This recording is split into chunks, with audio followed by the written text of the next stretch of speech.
The dimension of Rinku pencil are given as follows. Length of cylindrical portion is 21 centimeter. Diameter of base is 1 centimeter and height of conical portion is 1.2 centimeter. Based on the above information, answer the following question. Number 1, find the slant height of the sharpened part, that is conical part. Number 2, find curved surface area of the sharpened part.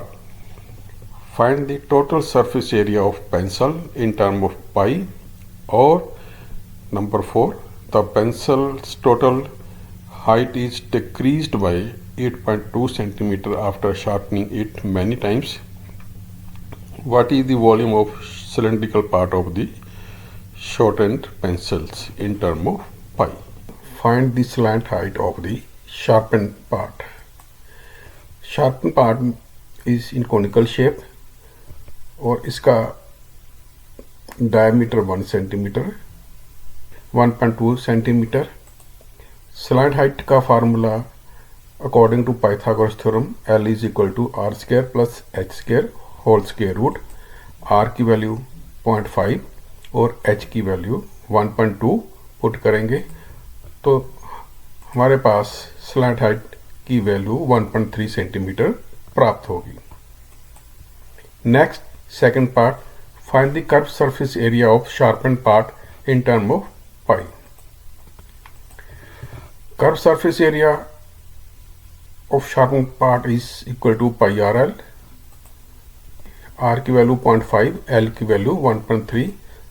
हमारे पास curve surface area of sharpened part 0.65 pi square centimetre प्राप्त होगा.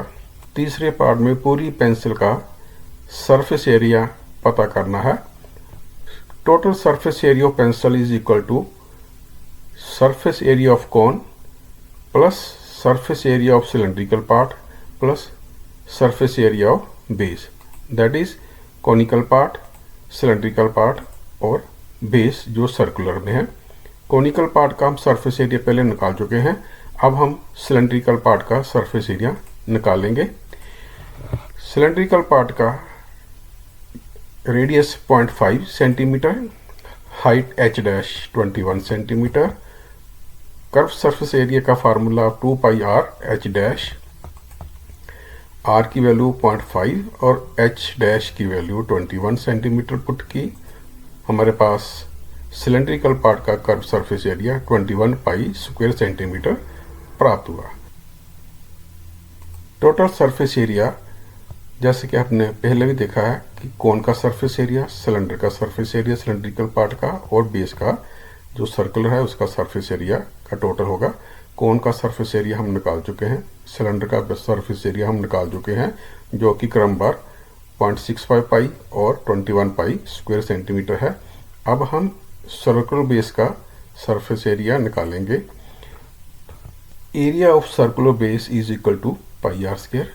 Are की value 0.5 put की. हमारे पास area of circular base is equal to 0.25 pi square centimetre. तो इसमें तीनों की वैल्यू पुट की. Surface area of cone is equal to 0.65 पाई.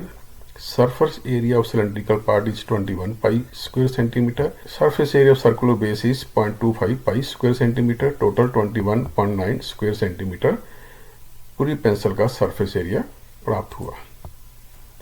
चौथे पार्ट में पेंसिल को बार बार शार्प करने पर उसकी लेंथ 8.2 सेंटीमीटर कम हो गई.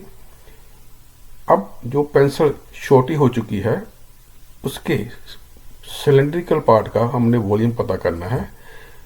सिलेंड्रिकल पार्ट की पहली लंबाई 21 सेंटीमीटर थी, अब 8.2 सेंटीमीटर कम हो गई. पार्ट की लंबाई 12.8 सेंटीमीटर रह गई. वॉल्यूम का formula pi r square h. R की वैल्यू 0.5, एच की value 12.8 put. Volume of cylindrical part shorter pencil is equal to 3.2 pi cubic centimetre प्राप्त हुआ.